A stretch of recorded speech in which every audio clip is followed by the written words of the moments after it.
Zen in the art of cutting hair. My name is Mark, this is Barber City, and today we're going to talk about the philosophy of cutting hair.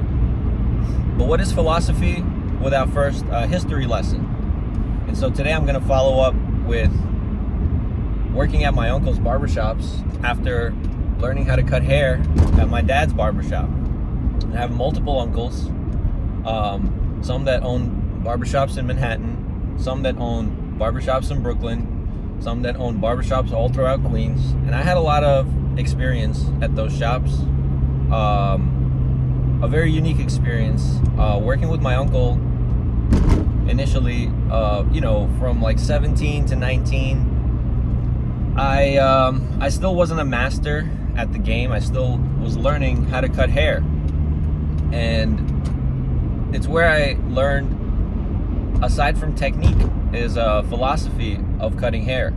Is at first it was a very objective task, and I would only look at it objectively, and I wouldn't really consider how the haircuts make people feel, right? And so really it's like people buy emotionality, they buy money, they spend their money on how it makes them feel rather than what problem it solves. And so learning the philosophy of cutting hair and finding the Zen in cutting hair is a really long process, and I'll try to describe it to you in a matter of words, because sometimes words fail to describe what's really going on.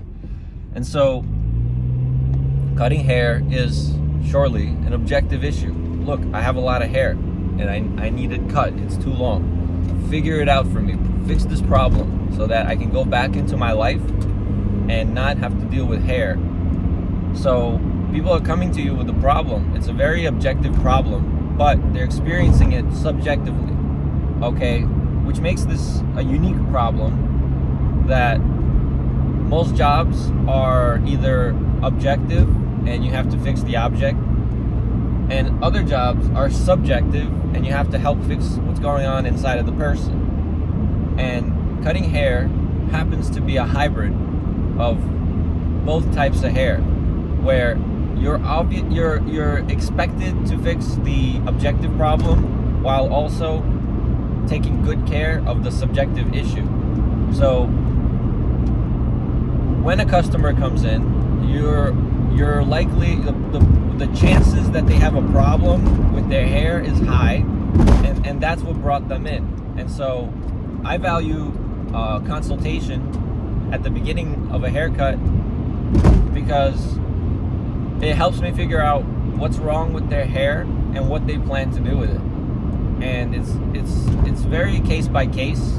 You can't just apply the same technique and the same philosophy of cutting hair to every single haircut. It's not the same, and it will probably never be the same unless you're cutting clones, like exclusively clones, genetic twins, people that have the same hair and the same style. You'll never have the same two haircuts in a row, though it may feel that way. People have different hair texture, and if they may ask for the same haircut, but they show you a photograph of a guy that looks nothing like them and has a totally different hair texture, question is, what are you supposed to do in that scenario? Just give them as close to the style as they expect, or do you end up figuring it out in a different way, where you figure out where the problem, the pain point in their haircut is? It's like, oh, every morning I wake up looking like this, and half of the time I look like this, and the other half of the time I go like this. So that's a really difficult problem, because it means they want it to look good when it goes back objectively, but then subjectively it's like half of the time it's like this, and they want you to work with that. They want you to figure that out for them. So customers are unruly and have no understanding of hair, and so it's always like with a grain of salt that you should listen to your customer, because they're not the professionals and they don't know enough about hair to suggest anything viable. And that's where your professionalism, your consultation comes in, where you don't just take the job at face value and you don't just agree with whatever the customer says, because there are healthy and unhealthy practices. You know, for instance, if someone comes in with a perfect hairline just like mine and they never get it lined up, and they never usually don't, but you see only customers that get lines in the front, lineups in the front, okay? And you think that that's what your new customer values, is a sharp lineup in the front, but he never gets a lineup. He has a natural hairline. And you put a line in there, you drop an entire row of hair and you put a line in there. That's not healthy and that's not sustainable. And you think they may have wanted it, but you didn't ask, right? Consent is a very big thing. And that's another thing I'm going to cover in a bit. How weird it is that we have boundaries in day-to-day life with strangers. We don't let strangers touch us, okay? But then when it comes to cutting hair, you never met this guy before, and you've never seen him. He's never seen you, and you're sitting in his chair, and you trust him to cut your hair and give you a good haircut. Well, why do you trust him? Is it just, you know what I mean? Is the society told you to trust barbers and you should sit down to a barber? Why do you trust a barber from the first meeting? You know, a lot of people don't, and maybe they make mistakes in the past. They come with trauma, they come with baggage. They say, I went to a guy, he fucked me up, and now I'm more careful and very particular about how I get my hair. All right, well, I'm sorry you dealt with that as a customer, but that's kind of rude to assume that I'm that guy and that I'm gonna fuck you up the same. But how could they know? How could a customer know that you're gonna give them a good haircut if they've never sat with you before? Is they're taking a leap of faith and they're trusting. Again, they're trying to find faith in humanity, trying to find faith in another barber, and it's up to you in that moment to undo whatever trauma, though it may be impossible. Undo it in a way where you put them at ease. You say, look, I see your problem. I see what the last guy did. I'm not going to do what the last guy did. I'm gonna take the time to figure out your haircut and make it so that you don't have to walk around with a bad haircut anymore. And that's something where you as a professional control the narrative, where let's just say they come in with a style that fits their head, and you say, I'm going to put it on your head, and then you accomplish that goal. That person is yours forever. You won, and it's because they're coming from a position of trauma, and they got fucked up somewhere before, and they don't want that again. So they're sitting with you in hopes that that doesn't happen again. And how could they know? You know, they could base it on reviews. They could base it on, for instance, the very last haircut you gave before you let the guy out. They'll be looking at that, and they're curious. There's a lot of psychology behind how a customer makes a decision. And so it's weird that we don't let strangers touch us, but then once we sit down in a barber's chair, who to us is inherently a stranger, we let them touch us. And it's crazy how long customers let barbers touch them when we don't know each other. It's really amazing how quickly we come to trust. And I make this statement to customers for fun just all the time is, you know, we as barbers, we get to stare at you and your physicality longer than, say, for instance, one of your actual doctors, okay? And not only that, it's like when a doctor comes to see you, he's trying to get out as soon as possible. He doesn't want to be there anymore. He has other patients to see. You know, you're on the doctor's time, and the doctor's is always late, you know.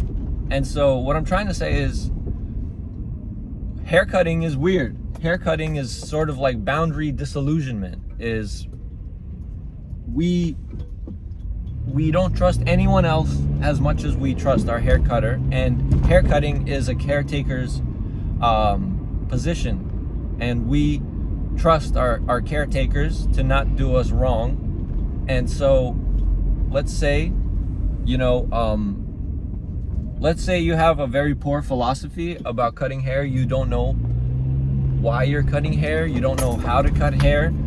You're gonna get a bad haircut. But if you understand sort of the underlying principles of what brings a person in to get a haircut, you know, you could just say, obviously, oh my goodness, the guy's hair is too long, he needs a haircut. Yo, that's true.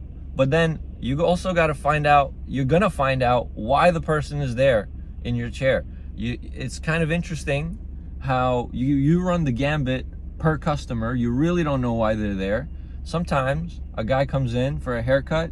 He wants a haircut for his wedding, and he wants it to be very special. He wants it to mean something, okay? And the way he's seeing it is the photographs and the memories that he takes with this haircut are substantial enough that he's gonna get a haircut today. And similarly, you might get somebody telling you today, oh no, my dad is dead, and we're having the funeral tomorrow, and I'm getting this haircut. And you know, all you can really say is, I'm sorry you're dealing with that. Maybe at some point in the future you'll feel better, but right now I'll give you this haircut, and that's the best I can do for you, right? And you're not gonna find this insight, you're not gonna find this experience in a barber book handbook. The philosophy of cutting hair, the zen of cutting hair, is that a haircut is supposed to last the test of time. Okay, it may be a three-dimensional object that you carve out of media, you know, like the hair is the media, and you just happen to cut away at it to create a better result. You're kind of like a sculptor, you know. And some of the higher end hair cutters, they use the word sculpting for beards to sort of describe how they take away from an overabundant material, they take away from it and create a much more beautiful result. Okay, so the zen in cutting hair is a realization that when you give a haircut to somebody, you're doing real-time calculations. You're figuring it out live. You're looking at what their hair looks like right now, and then you're also determining in your mind, in your imagination, what the hair is supposed to look like when you're done. Okay, and this is sort of like reduction rather than production. You're not producing, you're reducing, you're taking away extra hair. And if you think of it that way, if you look at it that way, as taking away extra hair, your job is a lot easier, because what you come to realize with that approach is there are hairs on the head, there are naturally length hairs that maybe don't need to get cut every time. Like, you don't have to cut every single hair that you see. You could cut choice hairs, select hairs. And I know it sounds ridiculous to imagine that somebody sits down for a haircut and they may not want all their hair cut. They're not trying to get their money's worth. Specifically is, oh, I want every single hair addressed. No, it's more like, can you cut the hairs that's bothering me and leave the hairs that aren't bothering me? Okay, and then in order to find out which hair is bothering them, you have to find out in their lives what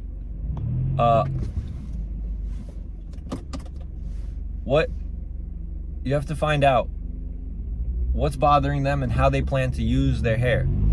I'll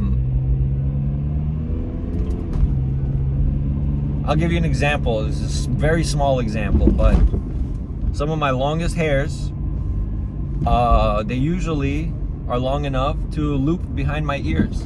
And after my most recent haircut, the very tips have been trimmed, and this took away This took away the ability for some of the hairs in the front of my head to loop behind my ears anymore. So that was an example of hair that I needed, that I didn't quite know I needed until it was gone. And you can only imagine, in a customer's experience, how many times they got a haircut and they were able to do something with their hair, and then after the haircut they are not able to do it anymore.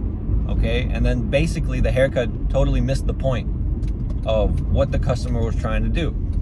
So you have to find out, is there potentially hair on the head that I shouldn't cut? Okay, and how do you do that? You have to look at the hair. You have to look at how the hair is in its current state. Then there's also another way of thinking of it, is how the hair is going to look after a shower and a sleep. Okay, that's like the tomorrow test. You test your haircut. You take it through a stress test. You make it wet, you ruffle it around, and basically you dry it, and you look at it and you say, well, this is what the customer is going to deal with tomorrow. And I notice, like, oh, this part's standing up for the guy. Maybe if I cut it or if I address it, it won't stand up tomorrow morning. And so if the guy doesn't wake up like this tomorrow morning, this is good. This means that he'll see that every hair was considered, and that he doesn't have to go and get another haircut again, right? Because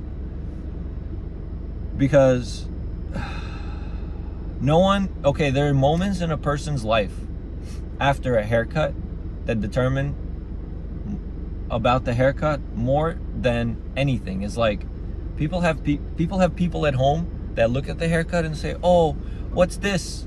Look at the back. That right there, that's wrong. Why did your guy do that to you?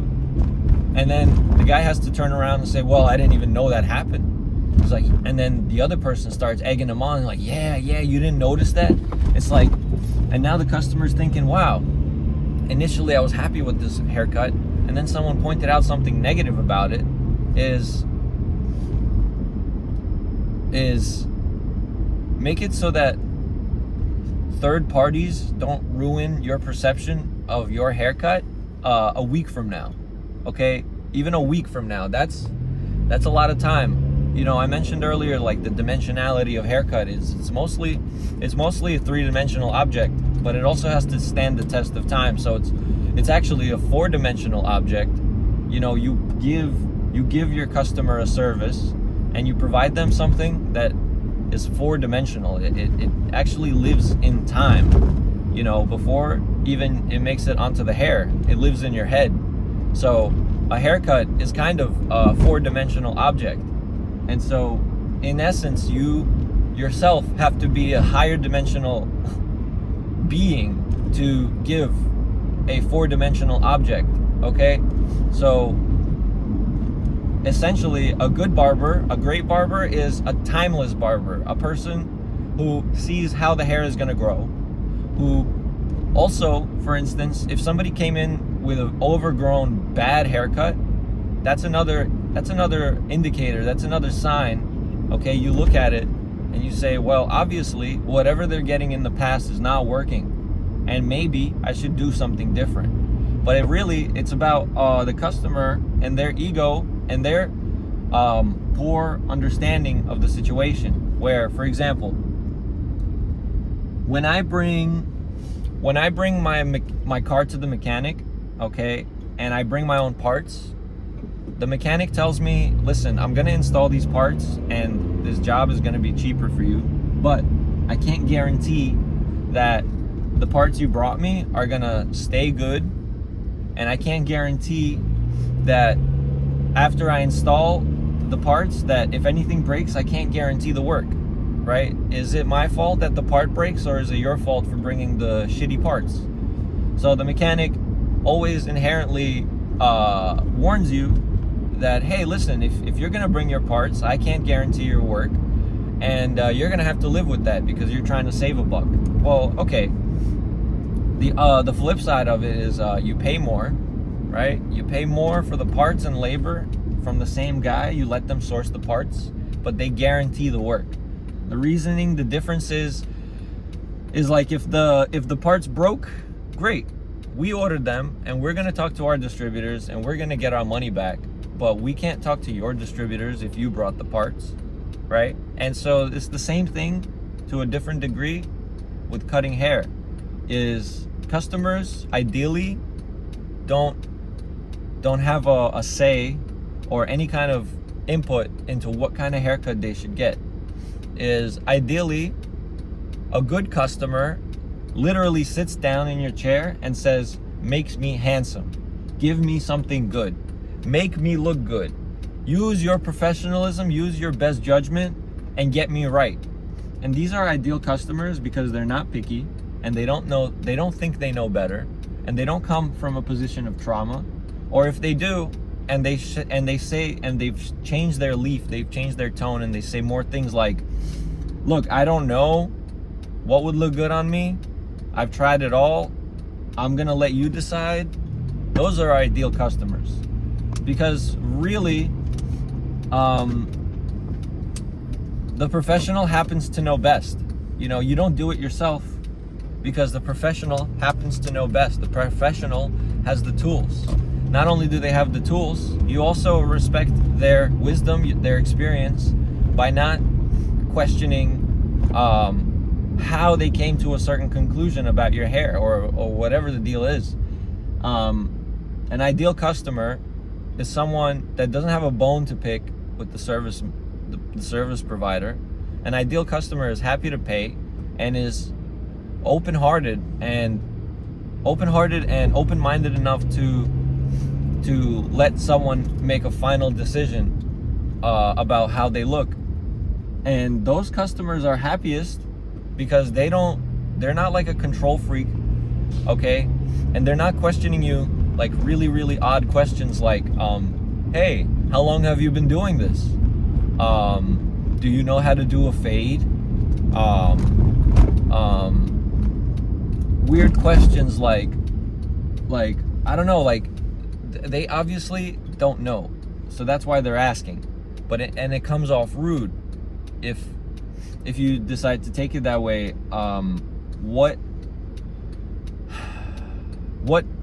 What's the point of being a picky customer, a less than ideal customer that suggests a different way?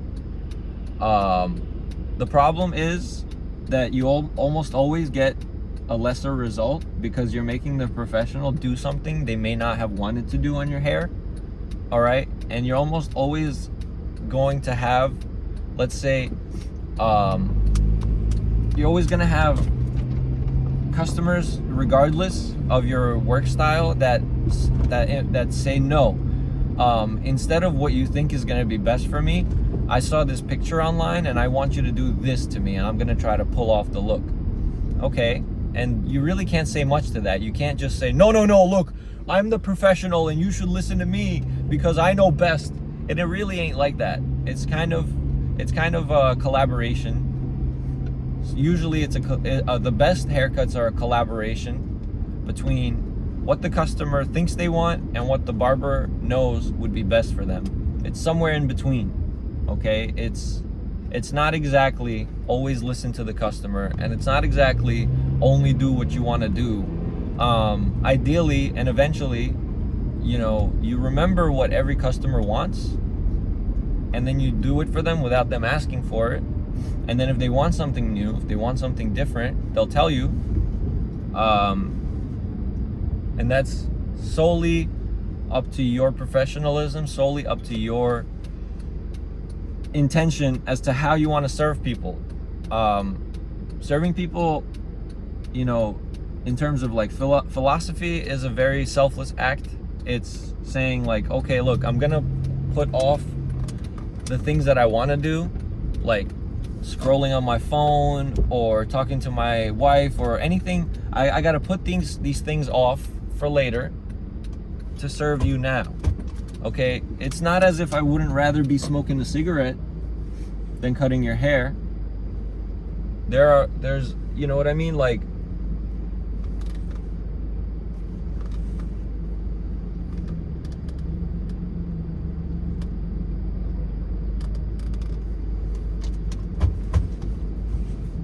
if you're serving these people, you should try to aim for customers that value what you do.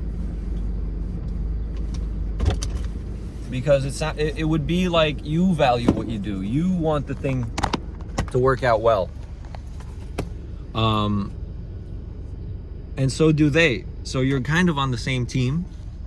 All right. And ideally, you get it right and they come back.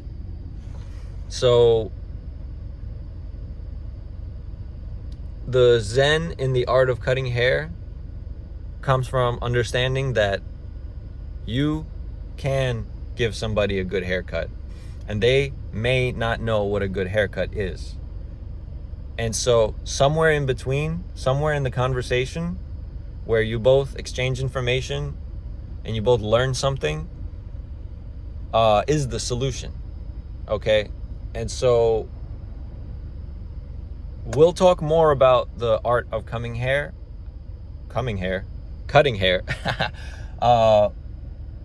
probably in a follow-up, because it can't be encompassed in a 25-minute video. That the art of cutting hair is a lifestyle, right? And once you're in it, it's almost like a muscle memory, and you're not really following a script. You're just following a guidelines of what's the direction to the best outcome here. And this consultation and problem solving and let's just say leaving it up to the professionals is usually best if you're dealing with good professionals. So for now, on that note, on that long shit, on this wild jit, thanks for listening.